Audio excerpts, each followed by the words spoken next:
नमस्कार साथियों, उम्मीद करता हूं आपसे बहुत अच्छे होंगे। 3 जुलाई का दिन है और एक बार फिर से आपकी daily dose of current affairs यहां पर हाजिर है right at 6 AM in the morning. आज भी बहुत इंटरेस्टिंग करंट अफेयर होगा जिसको हम पढ़ेंगे भी, एनालाइज भी करेंगे और आपके कुछ कल के जो आंसर्स हैं उनको भी मैं डिस्कस करूंगा, उनको भी यहां पे पब्लिश किया जाएगा। मेक श्योर आप इस सेशन को भी अपनी लाइक्ड वीडियोस में जरूर ऐड कर लें अगर आपने नहीं किया है तो, सो दैट यहां पे आपको एक प्रॉपर अंडरस्टैंडिंग इसको लेकर मिल जाए, जो कि बहुत जरूरी है। Do share the session with your friends and do subscribe to our channel for all such important sessions. जो भी इंपॉर्टेंट सेशंस है उनके लिए चैनल को सब्सक्राइब करना ना भूलें अगर आपने अभी तक नहीं किया है तो। Having said that, this is my Telegram channel Aakash Dev text book, जिसके ऊपर आपको पीडीएफ भी मिलती है।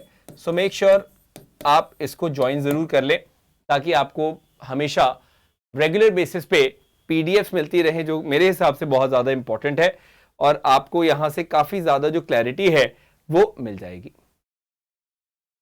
नाउ मूविंग अहेड, हम लोग जब बात करते हैं, कई बार एक क्वेश्चन मैंने पूछा था, बहुत सिंपल क्वेश्चन था वैसे तो। मैंने पूछा था कि 1 ट्रिलियन जो होता है उसमें कितने बिलियन होते हैं, तो कई लोगों ने बहुत सबने सही जवाब दिया कि सर 1000 बिलियन मिला के 1 ट्रिलियन बनता है। ये मैंने क्वेश्चन पूछा था क्योंकि नॉर्मली लोग ये बोलते जरूर है कि सर हमें पता है 1 ट्रिलियन इकोनॉमी होनी चाहिए, लेकिन हमें ये आइडिया नहीं होता कि 1 trillion is a big amount. 1000 billion dollar को मिलाओगे तब 1 ट्रिलियन बनेगा, ये बहुत इंपॉर्टेंट है। तो इसी हिसाब से हमें एक क्लैरिटी मिलती है, राइट। टिल द टाइम हमें एक बेसिस इन चीजों का नहीं पता होता है तो हम कई बार ऐसी हवा में बातें करते हैं, हमें कुछ पता नहीं होता। ये बहुत इंपॉर्टेंट है। Anyways, now we got to understand, we have got Chaitali, Shobha Sharma Indian, Varsha user origin, Prasenjit Ghosh, Aradhana, Daivik, Shalini Tripathi, Kritika, rally Singh, Mamata, Mayank, Dimple, Sanjeev, इंकवेंग, then we got Guda, Jitendra and Akash Pal. You all have given the right answer. We have got Paresh Pandey as well, Shashank, Nishant hai, Harry, Divyank, Juhi, Anita, Aditi and Abhay Pratap Singh. Everyone has given the right answer. Thank you so much. अब having said that, यहाँ पे आज की जो current affair है उसकी journey को start करेंगे और वो अपने आप में एक बहुत इंटरेस्टिंग जर्नी इसलिए है क्योंकि जो फर्स्ट है, जो न्यूज आइटम है वो बहुत स्पेशल है। मैं बताऊंगा क्यों। हम लोग कई बार टेलीस्कोप्स की बात करते हैं, उसी लंबी टेलीस्कोप की लिस्ट में एक और टेलीस्कोप आ चुका है जो है यूक्लिड स्पेस टेलीस्कोप। जी हाँ, इस तरह से इसको लॉन्च किया गया है। किसने लॉन्च किया इसको? स्पेसएक्स ने लॉन्च किया है। तो स्पेसएक्स जो कि इलॉन मस्क की कंपनी है, उसने इस टेलीस्कोप को किया है लॉन्च। पहली बात तो ये है, लेकिन एक बहुत खास चीज हमारे लिए जानने वाली है कि ये मिशन आखिरकार किसका है। ये मिशन है यूरोपियन स्पेस एजेंसी का।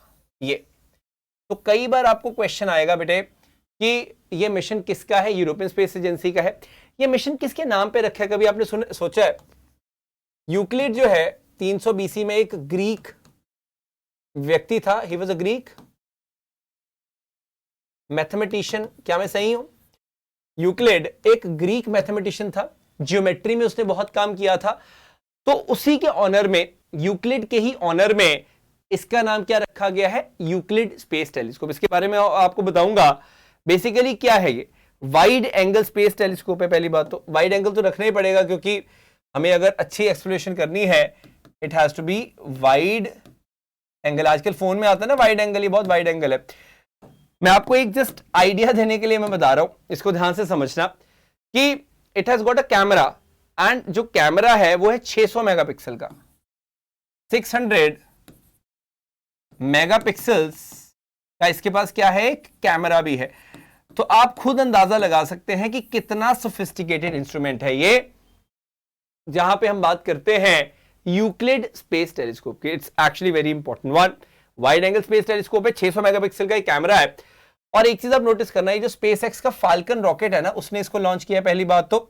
एंड ये यूरोपियन स्पेस एजेंसी का, ये मैं आपको बता चुका हूं, अल्टीमेटली 1 मिलियन माइल्स तक ये जाएगा और वहां से हमें बहुत कुछ बताएगा दुनिया के बारे में, स्पेशली जब हम बात करते हैं डार्क यूनिवर्स की। तो डार्क यूनिवर्स का मतलब क्या है? पहली बात तो नाम से समझ लो, डार्क मतलब अंधेरा। तो ये वो यूनिवर्स है बेसिकली जो हम कहते हैं बहुत मिस्टीरियस है, इनविजिबल है, जिसके बारे में हमें पता नहीं है, उसके बारे में यूरोपियन स्पेस टेलीस्कोप हमें बताएगा। तो अभी तक आपने क्या समझा? यूक्लिड कौन था? ग्रीक मैथमेटिशियन था जिसके नाम पे है। दूसरा, यूरोपियन स्पेस एजेंसी का ये पूरा का पूरा टेलीस्कोप है। तीसरा, इसमें 600 मेगापिक्सल का एक कैमरा भी है, वाइड एंगल टेलीस्कोप है। चौथा, डार्क यूनिवर्स की जो राज है वो हमें बताएगा। एंड इसको लॉन्च जो किया है वो किसने किया है, किसका है ये आप थोड़ा सा याद रखना। And this is actually very important. तो अल्टीमेट डेस्टिनेशन इसकी लगभग 1 मिलियन माइल्स है। तो वहां पे जब ये जाएगा तो काफी सारे राज जो है वो हमारे पास लाएंगा उस एरिया के, यूनिवर्स के। ये हमें थोड़ा सा अंडरस्टैंड करना है। तो इट्स वेरी मच बेसिक। और देखो सिंपल सी बात है, मिशन ड्यूरेशन वैसे आपको कोई पूछेगा नहीं, बट मैं आपको फिर भी बता देता हूं, मतलब हम अभी मान रहे हैं, बाकी कल का पता नहीं। तो ड्यूरेशन ऑफ द मिशन लगभग 6 साल है। Duration of the mission is gonna be like 6 years. तो मतलब 2023 में, मतलब 2029 तक आप मान लो कि मिशन ड्यूरेशन इसकी रहेगी। But again I would like to say कि इतना आसान नहीं होता इसको गेस करना, काफी सारे और पैरामीटर्स होते हैं जो देखने पड़ते हैं, but that is how it is. Got it? तो आई होप आपको एक ठीक ठाक आइडिया मिल गया इसके बारे में। यूक्लिड स्पेस टेलीस्कोप बहुत न्यूज में था, तो अब आपको पूरा जो क्लैरिटी है वो मिल गई है, किसने लॉन्च किया, किसने बनाया, ये सारी चीजें। गुड। नेक्स्ट मैं बात करना चाहूंगा एक बहुत इंपॉर्टेंट हाईवे के बारे में, जिसको हम India, Myanmar, Thailand trilateral highway की बात करते हैं। Now when I talk about this highway, तो आप ये देख सकते हैं कि मणिपुर से होके ये म्यांमार जाएगा, मैंडले, नेपिटॉप, बागो, उसके बाद ये कहाँ एंटर कर जाएगा? थाईलैंड में। तो इंडिया से थाईलैंड बाय रोड का ये पूरा रूट है, और कहा गया है कि it is now nearly 70% complete. ये ऑफिशियल सोर्सेज का कहना है। जब हम मिनिस्ट्री ऑफ रोड ट्रांसपोर्ट की बात करते हैं, ऑनरेबल मिनिस्टर जो नितिन गडकरी जी हैं, उनका ये कहना है। तो आप ये नोटिस करना, this is basically 1400 kilometre long highway and it connect Moreh, जो कि मणिपुर में। अब देखो ये इसलिए भी न्यूज में है क्योंकि मणिपुर में आपको पता थोड़ा सा क्राइसिस चल रहा है, lot of disturbances are there, जो कि रिपोर्ट की जा रही है। तो मोरे मणिपुर में है, उसके बाद हम उसको मैसोट जो कि थाईलैंड में है वहां से लिंक करेंगे, ये मैसोट। तो मैसोट कहां पे है? थाईलैंड में है। मोरे कहां पे है? मणिपुर में। तो थोड़ा थोड़ा ये आपको पॉइंट पता होना चाहिए। तो ये इसका डिस्टेंस आपको कोई पूछेगा नहीं, पर लगभग 1400 किलोमीटर होने वाला है। It is going to link the country with the South East Asia. और इससे ना सिर्फ हमारा ओवरऑल कंट्री का फायदा होगा, वो तो होगा ही, लेकिन जो हमारा नॉर्थ ईस्टर्न रीजन है उसको एक गेटवे मिल जाएगा साउथ ईस्ट एशिया का, जो कि बहुत ज्यादा उसके लिए बेनिफिशियल रहने वाला है इन लॉन्ग रन। इस तरह से हम इस चीज को देख रहे हैं। तो ट्राइलैटरल ये जो पूरा का पूरा प्रोजेक्ट है, इट्स वेरी वेरी इंपॉर्टेंट। और अगर ये बहुत ज्यादा न्यूज में है तो आप थोड़ा सा अंडरस्टैंड करना कि हम लोग कालादान के बारे में भी पढ़े। कालादान मल्टी मोडल प्रोजेक्ट जो है, जो इंडिया को कनेक्ट करता है यहां पे, ये भी आपको थोड़ा सा आइडिया होना चाहिए। मैं अभी किसी और क्लास में आपको इसके बारे में बता दूंगा, कालादान प्रोजेक्ट के बारे में। बहुत इंपॉर्टेंट प्रोजेक्ट है ये भी हमारी जो गेटवे है साउथ ईस्ट एशिया की तरफ, उसको और ज्यादा सुदृढ़ करने का सक्षम रखता है। आगे मैं बढ़ना चाहूंगा, एक न्यूज है जो बहुत ज्यादा अभी, मतलब एक कंट्री है बहुत ज्यादा न्यूज में है, और वो कंट्री कुछ यहां पर है, दैट इज हाइती। ये यूएस, मेक्सिको, वेनेजुएला यहाँ पे एकदम बीच में है। कैरिबियन सी की कंट्री है हाइती, जिसकी कैपिटल है पोर्ट आओ प्रिंस। ये जमैका, क्यूबा के पास में ये हाइती। ये न्यूज में आई थी 2021 में बहुत ज्यादा। 2021 में यहाँ पे जो प्रेसिडेंट थे Jovenel Moise, he was assassinated. यहां तक कि सीडीएस में इसके ऊपर क्वेश्चन भी आया था कि कौन सी कंट्री में असैसिनेशन हुई है प्रेसिडेंट की। बहुत बड़ी बात होती है, कहीं राष्ट्रपति को असैसिनेट अगर कर दें तो वहां से पता चलता है डिस्टर्बेंस कितनी ज्यादा होगी। एनीवेज 2021 में असैसिनेट हुए, तो 2021 में सारी पावर्स जो चली गई इसके पास, एरियल हेनरी इनके पास। ये बहुत हैरानी की बात है, but that is a fact कि इस समय जो प्राइम मिनिस्टर एरियल हेनरी हैं, वो प्राइम मिनिस्टर भी और प्रेसिडेंट भी हैं, वो सब कुछ है, सारी पावर उनके हाथ में है। लेकिन बात यह है कि जो सेक्रेटरी जनरल यूएन के एंटोनियो गुतरेस, इन्होंने यहाँ पे विजिट किया, and he said that हाइती urgently will need international security force and humanitarian add. तो ये कंट्री बहुत ज्यादा न्यूज में है। मतलब आप ये मान के चलें कि यहाँ पे ढंग से बहुत देर हो गई है, एक इलेक्शन तक नहीं हुई है, पिछले 4 साल बीत चुके हैं। No democratically elected institution is left in the country, और यहाँ पे इलेक्शन भी ये नहीं करवा पा रहे क्योंकि गैंग वायलेंस बहुत बढ़ गई है। और यहाँ पे एक बार यूनाइटेड नेशंस को कुछ इंटरवेंशन करनी पड़ेगी, तभी सिचुएशन नॉर्मलसी की तरफ लौटेगी। Very important. तो मैं आपको जो बता रहा हूं उसको ध्यान से समझें। 2021 में क्या हुआ है, जोवेल जो मॉइस है उसकी असैसिनेशन हुई है, जो कि प्रेसिडेंट थे। उसके बाद एरियल हेनरी के हाथ में सारी पावर है। तो पर्सन इन न्यूज की सेंस में भी देखो तो आपके लिए इंपॉर्टेंट है कि एरियल हेनरी कहां पे लीड कर रहे हैं, कहां के लीडर हैं। You should know that he is the leader of हाइती। Tahiti और हाइती में कंफ्यूज मत होना, दोनों अलग कंट्रीज हैं। मैं जानता हूं बहुत कंफ्यूजन कई बार हो जाती है, but they are both like different countries. एक पैसिफिक ओशन में है और एक जो है आपकी यहाँ पे कैरिबियन सी में है, ये जो हाइती की मैं बात कर रहा हूँ। एक बार यहाँ पे 2010 में एक बहुत बड़ा अर्थक्वेक भी आया था, तो वो उसकी वजह से भी बहुत ज्यादा न्यूज में थी country. So we should be having a good deal of idea. Anyways, Indian air force host करने वाली है अपनी पहली मल्टीनेशनल एयर एक्सरसाइज, जिसका नाम रखेगी तरंग शक्ति। पहली बात तो ये है, पहली बार होगी। तो जब भी कोई चीज मेडन होती है ना, तो आपको भी पता है ये बहुत न्यूज में होती है। जैसे अभी वीर गार्जन हमने की, हमने वीर गार्जन पहली बार की ना इंडियन एयरफोर्स ने जापान के साथ, तो वो न्यूज में थी बहुत ज्यादा। उसी प्रकार से तरंग शक्ति क्योंकि हम लोग पहली बार कर रहे हैं, इंडियन एयरफोर्स पहली बार करेगी, तो ये बहुत न्यूज में। हालांकि अभी टाइम है, अक्टूबर नवंबर में होगी। यहाँ पे यूएस, यूके, फ्रांस, ऑस्ट्रेलिया और बहुत सारी कंट्रीज हैं जो पार्टिसिपेट करने की आशंका है। और यहाँ पे हम लोग अपनी जो ग्लोबल इंगेजमेंट की तरफ हमारी कमिटमेंट रही है शुरू से, उसको भी दुनिया को दिखा सकते हैं, जो कि ऑफ कोर्स इंपॉर्टेंट है। That is absolutely going to be very much important. तो सवाल आता है आपको कि भाई तरंग शक्ति न्यूज में थी, तरंग शक्ति क्या है? It is the first ever multinational जो एक्सरसाइज है, जो एयर एक्सरसाइज की हम लोग बात करते हैं, being conducted by Indian air force. ये हमें पता होना चाहिए। सो हर देश जो है वो कोशिश करता है, हर एक देश कि इस तरह का हम कुछ कंडक्ट करें, तो यहाँ पे भी हम लोग कोशिश करें। Got it? अब मैं बात करने वाला हूं आरईसी की। आरईसी ने ऑर्गेनाइज किया बिजली उत्सव। पहली बात तो ये पहली बार नहीं है, इन्होंने लद्दाख में भी किया था, इन्होंने उड़ीसा में भी किया था, अभी रांची में भी किया है, ठीक है। लेकिन मेरा सवाल है कि आपको यहाँ पे क्या पता होना चाहिए? आपको पता होना चाहिए कि बिजली उत्सव कौन ऑर्गेनाइज करता है। तो of course it is REC. कैसी कंपनी है? ये एक नवरत्न कंपनी है। तो नवरत्न कंपनी अपने आप में एक इंपॉर्टेंट कंपनी होती है। किसके अंडर है? मिनिस्ट्री ऑफ पावर के अंडर है। अब यहाँ पे citizen from the villages who benefited from various government schemes in the power sector, they will share their experience and views on how electricity has transformed their lives. ये बहुत interesting होता है। तो भाई बिजली जिसकी लाइफ में नहीं है, उससे पूछो कि बिजली की क्या इंपॉर्टेंस है। हम लोग जो शुरू से शायद प्रिविलेजेस में जी रहे हैं कि हमने शुरू से बिजली देखी है, तो हमारे लिए चाहे उसकी इंपॉर्टेंस उतनी ना हो, लेकिन वो व्यक्ति जिसने कभी लाइफ में बिजली नहीं देखी, यूज नहीं की, उसके लिए बहुत बड़ी बात है। तो उनके एक्सपीरियंस हम लोग देखेंगे यहाँ पे। तो आरईसी बहुत अच्छा काम कर रही है और ये टाइम टू टाइम करती रहती है। तो ये सवाल आपको आता है कि बिजली उत्सव जो है ये मतलब किसने ऑर्गेनाइज किया? तो इट इज आरईसी। पहली बात तो ये है, ये नहीं पूछेगा कहां पे किया, कई जगह पे किया। नेक्स्ट मैं बताना चाहूंगा, देखिए इंडिया में बहुत सारी महारत्न कंपनीज हैं, जैसे steel authority of India limited है, बेल है, भारत पेट्रोलियम है, एचपी है, इंडियन ऑयल है, कोल इंडिया है, GAIL, ONGC, PFC, NTPC, REC, power grid है और आरवीएनएल है। एक मेरा आपसे एक क्वेश्चन है। क्वेश्चन इज, इस लिस्ट में ये जो मतलब 13 महारत्ना कंपनीज है भारत की, इसमें जो न्यूएस्ट है या मैं कहूंगा लेटेस्ट एडिशन, लेटेस्ट एंट्री किसने की है, ये आप मुझे बताएंगे। बात समझ में आ गई?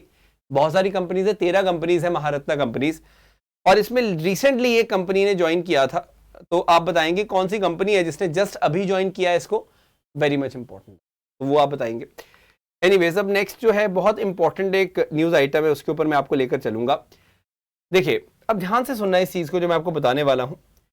जो बाइडेन यहां पे बहुत न्यूज में है because he is going to host Swedish prime minister for the talk on NATO and Ukraine. पहले तो आप ये देखें कि 5 जुलाई को ये मीटिंग होगी, मतलब परसों हम देखेंगे मीटिंग हो रही है और ये व्हाइट हाउस में बैठेंगे और वहां पे इसके बारे में चर्चा की जाएगी। तो व्हाइट हाउस का ये कहना है कि we will review our growing security cooperation and reaffirm the views that Sweden should join NATO as soon as possible. ये बहुत इंपॉर्टेंट है। मतलब अब यूएस पुश कर रहा है कि स्वीडन ज्वाइन करे नेटो को। मैं नेटो के बारे में एक बहुत इंपॉर्टेंट एस्पेक्ट आपको बता दूं। देखो ये ध्यान से सुनना जो मैं आपको बताने जा रहा हूं। ये यूरोप है। अब यूरोप में वी एब्सोल्युटली नो, ये देखिए ये नॉर्वे है, ये स्वीडन है, ये फिनलैंड है। मैं आपको ऐसे बता देता हूं, दिस इज नॉर्वे, ठीक है, ये क्या है? स्वीडन, और ये क्या है? फिनलैंड। अच्छा, अब आप ये मानते हो कि फिनलैंड ने तो जस्ट अभी ज्वाइन किया है नेटो को, फिनलैंड ने तो ज्वाइन कर लिया, इधर ये क्या, ये रशिया है, ठीक है, फिनलैंड ने ज्वाइन कर लिया, नॉर्वे ने पहले से ज्वाइन किया हुआ था, लेकिन अभी तक जो स्वीडन है ये थोड़ा सा फंसा हुआ है बीच में, ज्वाइन करने की चाहता है ज्वाइन करना, लेकिन काफी सारी रुकावटें आ रही हैं, उन्हीं को रिजॉल्व करने की बात कर रहा है यूएसए। तो ये पहले तो आपको पता होना चाहिए। मैं आपको एक चीज बताना चाहूंगा बहुत इंटरेस्टिंग, देखिए यहाँ पे स्विट्जरलैंड दिख रहा है, स्विट्जरलैंड नहीं है इसका पार्ट। अच्छा, एक और कंट्री पता है, यहाँ पे ऑस्ट्रिया भी पार्ट नहीं है इसका, ये यहाँ पे जो मैं लिखे ना ऑस्ट्रिया, ये Switzerland, these are the countries. Even आप ये देख लो आयरलैंड है ना, तो आयरलैंड हो गया, ये भी पार्ट नहीं है, साइप्रस भी फंसा हुआ, वो भी नहीं है, ये स्विट्जरलैंड। तो मतलब काफी सारी यूरोपियन यूनियन की कंट्रीज हैं जो नेटो का पार्ट नहीं है।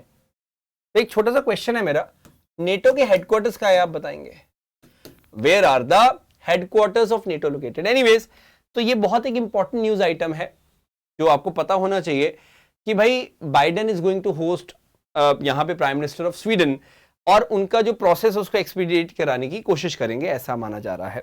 तो ये बहुत इंपॉर्टेंट चीज है कि भाई which country has recently joined NATO, तो आपको पता होना चाहिए फिनलैंड ने अभी अभी नेटो को ज्वाइन किया है, वेरी वेरी इंपॉर्टेंट। और ये प्रोसेस में है, देखो ये यूक्रेन वगैरह की जब हम बात करते हैं, Ukraine very much is in the process of joining, ये आप नोटिस करना। ये भी कह रहे हैं कि भाई टर्की नहीं चाहता कि स्वीडन ज्वाइन करे, मतलब काफी सारी चीजें हैं। अभी रिसेंटली आपने देखा होगा स्वीडन ने काफी सारी ऐसी चीजें की जिसकी वजह से टर्की नाखुश है उससे, तो बहुत कुछ चल रहा है इनका आपस में, और यही एक बेसिकली रीजन है कि क्यों स्वीडन अटका हुआ है। तो यूएस अब इसमें कुछ बीच बचाव करेगा, और वो फटाफट चाहते हैं कि स्वीडन भी पार्ट बन जाए नेटो का, क्योंकि रशिया के खिलाफ एक तरह से अब ये पूरा का पूरा अलायंस खड़ा हुआ है नेटो का। तो यस, दिस इज इंपॉर्टेंट। एक छोटी सी न्यूज है कि जो हमारी क्रिकेट टीम है उसकी जो स्पॉन्सर होती है, मेन स्पॉन्सर जो होते हैं, अब 2023 से 26 तक वी विल हैव ड्रीम 11, ये खबर आ रही है सूत्रों से। तो ये एक बहुत इंपॉर्टेंट चीज है, जो पहले के स्पॉन्सर्स थे उनको रिप्लेस किया जा रहा है ड्रीम 11 के द्वारा। तो ये एक इंपॉर्टेंट चीज है, ये भी आपको पता होनी चाहिए। आई होप ये न्यूज आइटम आपको समझ जरूर आई होगी, जो मैंने नेटो के बारे में आपको बताया है, ये बहुत इंपॉर्टेंट चीज है, इसको ध्यान रखना। तो अगर कोई सवाल पूछे कि all European countries are part of NATO, no, not at all. बहुत सारी कंट्रीज अभी बची हुई है, चाहे वो आयरलैंड है, स्विट्जरलैंड है, ऑस्ट्रिया है, स्वीडन है, और भी कुछ कंट्रीज हैं बेसिकली। तो ये मैं मेन कंट्रीज आपको बता रहा हूं कि these certainly are the countries which are not a part of NATO. Future में हो जाए तो पता नहीं, लेकिन अभी तक वो नहीं है, ये आप नोटिस करिएगा। तो if you have genuinely like the session, अगर आपको ये सेशन अच्छा लगा है, do hit the like button like always, और कमेंट में अपने आंसर जरूर दे दीजिएगा। मैं आपको आज फिर से मिलूंगा धमाकेदार सेशन के साथ, 12 बजे लाइव मिलूंगा इसी चैनल पे, तो उसके लिए आप तैयार रहिएगा। And in case you guys are preparing for any examination, be it CDS और even it can be FCAT और CAPF, तो आप हमारे साथ जुड़ सकते हैं in order to prepare nicely. Whenever you take the subscription, you can use the code JOSH for attractive discounts as well. और मेरा टेलीग्राम चैनल तो आपने ज्वाइन कर ही लिया होगा, नहीं किया तो कर लो, ताकि आपको प्रॉपर तरीके से PDFs मिल सके रेगुलर बेसिस पे। That's very much it for now. I really hope that you have all enjoyed the session. Take care everyone. Have a great day. Jai Hind, Jai Bharat. I'll see you all live at 12 PM on this session. Thank you.